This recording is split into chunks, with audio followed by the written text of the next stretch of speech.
Number 10. Roman concrete. You start with the substance you just heard about.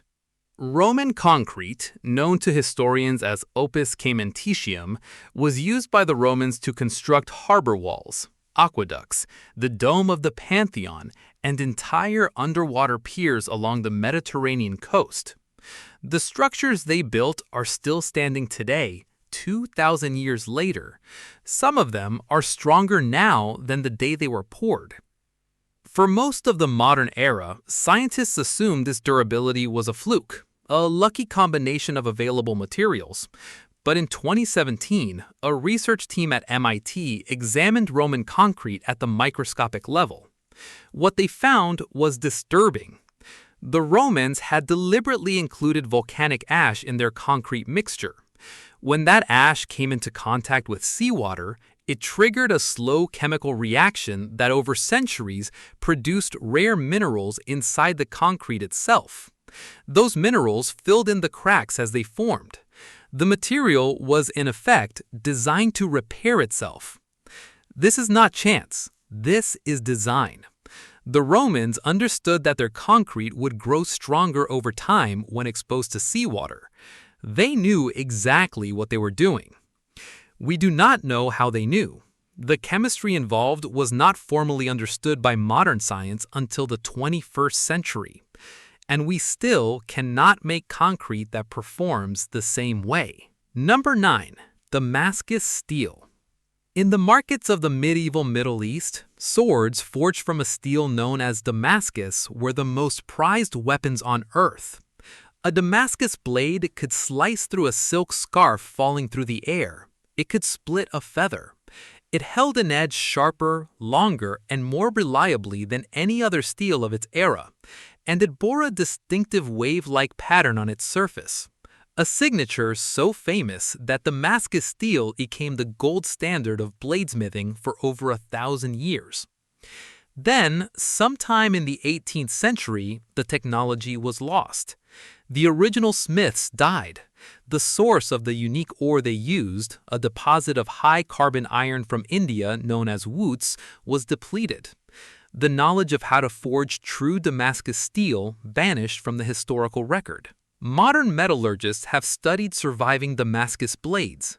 Using electron microscopes, they have discovered that the steel contains carbon nanotubes and cementite nanowires, structures at the molecular level that should not have been possible to create with medieval forging techniques. The smiths of Damascus were doing nanotechnology. By accident, or by accumulated tradition, or by knowledge passed down from somewhere even older, we do not know. What we do know is that despite over 200 years of attempts, modern science has not been able to fully recreate the original Damascus steel. Number 8. Greek fire. In the 7th century AD, the Byzantine Empire was on the verge of collapse. Arab fleets were closing in on Constantinople. The capital was preparing for what looked like an unwinnable siege. And then, the Byzantines deployed a weapon that turned the war. It was called Greek fire. Greek fire was a liquid incendiary that could be sprayed from siphons mounted on ships. It would ignite on contact with water. It could not be extinguished by traditional means. Throwing more water on it only made it spread. It clung to wood, to sails, to skin, and continued to burn until the fuel was exhausted. For 400 years, Greek fire was the most feared weapon in the Mediterranean. It single-handedly preserved the Byzantine Empire through multiple existential crises. And the formula was kept so secret that when Constantinople finally fell in 1453, the recipe was lost with the city. Modern researchers have proposed various theoretical compositions involving naphtha, quicklime, sulfur, and pine resin. None of these reconstructions have produced a substance that behaves exactly the way Greek fire is described as behaving in Byzantine military manuals. The original formula, known only to a single Byzantine family across multiple generations, was never written down in its complete form. It died with the people who guarded it. Number 7. Starlight. We pause briefly to discuss a technology that was lost in living memory. In the 1980s, a British hairdresser and amateur inventor named Maurice Ward developed a strange polymer in his kitchen. He called it starlight. When demonstrated on the BBC science program Tomorrow's World, starlight did something that scientists had no explanation for. A raw egg, coated in a thin layer of starlight, was blasted with a blowtorch at temperatures exceeding 2,700 degrees Fahrenheit. After 5 full minutes of direct flame, the egg was cracked open. It was still raw inside. Major defense contractors and NASA expressed interest. Ward refused to share the formula. He was concerned about losing control of his invention. The negotiations dragged on for years. In 2011, Maurice Ward died. He had never written down the full recipe. He had never patented starlight. According to his family, the complete formula existed only in his memory. A polymer that could survive direct flame at temperatures hot enough to melt steel, and the only person who knew how to make it, took the secret with him. What other inventions have died this way, across thousands of years of human history? Number 6. The Nepalese kukuri forging method. The kukuri is a traditional curved blade of the Gurkha warriors of Nepal. It has been forged by a small caste of hereditary blacksmiths known as the kami for over 1,000 years. The blade has a distinctive forward curving shape and a unique cross-section that distributes weight in a way that, despite its small size, allows it to cut through bone with a single strike. British soldiers who served alongside Gurkha regiments in 2 world wars wrote home in awe of what these blades could do. The forging of a traditional kukuri requires a specific combination of folded steel, repeated heating, and quenching in techniques that have been passed down orally for generations. The problem is that the number of true kami blacksmiths is shrinking. Each generation, fewer young men train in the craft. The knowledge is not written down. It is taught through years of apprenticeship at the forge. Modern industrial reproductions of the kukuri exist. None of them perform the same way as a traditional blade. The metallurgical analysis suggests the kami blacksmiths are doing something at the molecular level, possibly involving carbon migration patterns that are unique to their specific quenching technique, that modern manufacturing has not been able to replicate. When the last kami dies, the technique will be gone. Number 5. The Maya blue pigment. In the ruins of the ancient Maya cities, archaeologists have found a pigment of such intense, vivid blue that it appears almost otherworldly. It is called Maya blue.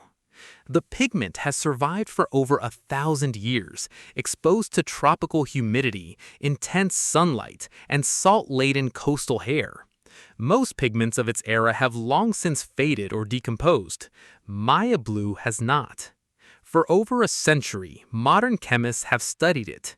They eventually identified its base ingredients, a specific plant dye combined with a rare type of clay found in the Yucatan region. They could even reproduce the basic chemistry, but they could not reproduce the durability. The Maya blue created in modern laboratories fades within decades.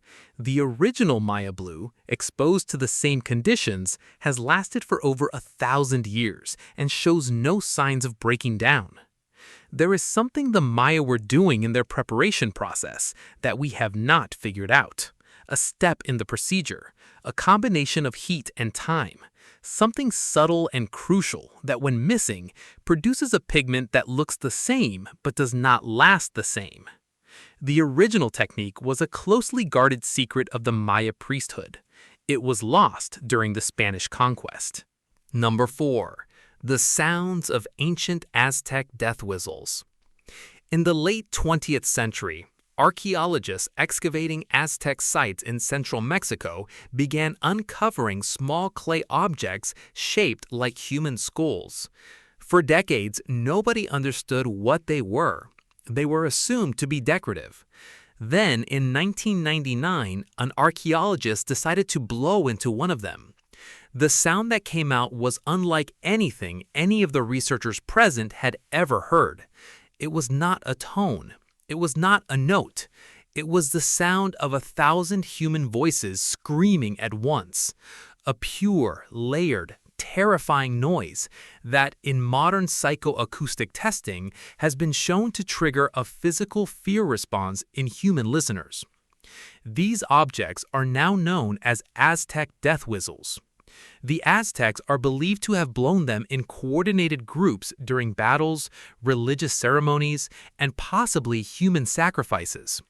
Hundreds of warriors blowing death whistles in unison would have produced a sonic effect that no opposing army had ever heard. Modern manufacturers have attempted to reproduce the death whistles using exact molds of the original artifacts. The reproductions produce similar but not identical sounds. There is something about the original clay composition, the firing process, and the internal chamber geometry that has not been fully understood. We do not know exactly how the Aztecs designed these whistles. We only know they understood, 500 years before the field of psychoacoustics existed, how to engineer sound that bypasses rational thought and triggers ancient fear in the human brain. Number 3. The sacred geometry of Indian stepwells. Across the dry regions of northwestern India, ancient builders constructed enormous underground structures known as stepwells. These are not simple wells. They are inverted temples. Some descend over 30 meters into the earth, with elaborate stone staircases zigzagging down the walls, sometimes for as many as 9 levels. The largest of them, such as Chand Bauri in the state of Rajasthan, contain over 3,500 steps. The geometry of the staircases creates an optical effect. As you descend, the perception of depth becomes increasingly distorted. The air cools by as much as 15 degrees Celsius compared to the surface. The acoustics shift. The light behaves in unexpected ways.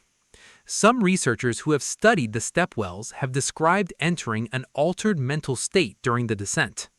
Modern engineers have attempted to design replicas. They have failed to produce the same sensory effects. The original stepwells were built using mathematical principles that the medieval Indian master builders called Vastu Shastra, a system of sacred geometry that integrated mathematics, acoustics, climate science, and what would today be called environmental psychology, all into a single discipline. Most of the original texts of Vastu Shastra have been lost. What survives is fragmentary, intentionally cryptic, and not enough to reconstruct the full method. We can still visit the stepwells. We can still feel what they do to our minds when we walk down into them. We just cannot build new ones that work the same way. Number 2. The self-sharpening edge of the Wootz sword. We return to India, but to an earlier and stranger technology. For over 1,000 years, the smiths of southern India produced the type of crucible steel known as Wootz. Wootz steel was exported across the ancient world. It was used to make some of the finest blades ever forged. The famous Damascus swords mentioned earlier were made from imported Indian Wootz steel. But Wootz had a property that even Damascus blades did not. According to the original smiths, properly forged Wootz could maintain its edge through years of use, sharpening itself through the very act of cutting. This was long dismissed as legend. Then, in 2006, a research team at the Technical University of Dresden examined surviving Wootz blades using high-resolution electron microscopy. They found something extraordinary. The carbon nanotubes within the steel were arranged in such a way that as the outer edge of the blade wore down through normal use, fresh, sharp carbon structures were continually exposed. The blade was, in effect, a self-sharpening structure at the molecular level. How the medieval Indian smiths achieved this is still not known. The original ore source, a specific iron deposit in the Tamil Nadu region, was exhausted in the 18th century. With it went the unique impurity ratios that made true Wootz steel possible. A technology that worked at the nanometer scale in ancient India has been lost to us completely. Number 1. The construction method of the Great Pyramid. We end at the most famous structure on Earth. The Great Pyramid of Giza was built approximately 4,500 years ago. It contains over 2 million stone blocks. Some of those blocks weigh over 70 tons. They were cut, transported, and lifted into position with a precision that, even today, modern construction crews would struggle to match. The official theory is that the ancient Egyptians used a combination of ramps, sledges, and human labor to build the pyramid over a period of approximately 20 years. There are several problems with this explanation. No archaeological evidence of the ramp systems described in the theory has ever been found. The amount of human labor required, calculated using realistic productivity rates, exceeds the total population of ancient Egypt at the time. The interior precision of the pyramid, its alignments to true north within fractions of a degree, its internal chambers cut with seams so tight that a sheet of paper cannot be inserted between the stones, has never been adequately explained by the conventional construction model. Modern engineering teams have attempted to recreate even small sections of the pyramid using only ancient tools and techniques. They have failed, not partially, completely. The largest replica attempt produced a structure that was unstable, took disproportionate time to build, and bore little practical resemblance to what the Egyptians actually accomplished. We have stood in front of the Great Pyramid for thousands of years. We have taken millions of photographs of it. We have written thousands of books about it. We still do not know how it was built. The most likely answer, according to a growing number of researchers, is that the conventional theory is missing something. A technique, a tool, a method. A piece of knowledge that the ancient Egyptians possessed and we have lost. If that is true, then standing before the Great Pyramid is standing before evidence of a technology that humanity has forgotten how to use. 10 technologies, 10 methods that human beings in the past were able to perform and that we, with all of our modern science, cannot fully reproduce today. The pattern across all of them is the same. The original masters died without writing down their full techniques. The materials they used became unavailable. The cultures that nurtured them collapsed or were colonized. And in every case, the knowledge that produced these technologies was held by a small number of specialists who guarded it carefully, passed it down orally, and never imagined that future generations would lose the chain of transmission. We tend to think of human history as a steady march forward, as though every generation knows more than the last. But the truth is, knowledge can be lost. Knowledge has been lost, repeatedly. And the technologies on this list are simply the lost knowledge we know about, the visible tip of something much larger. What else have we forgotten?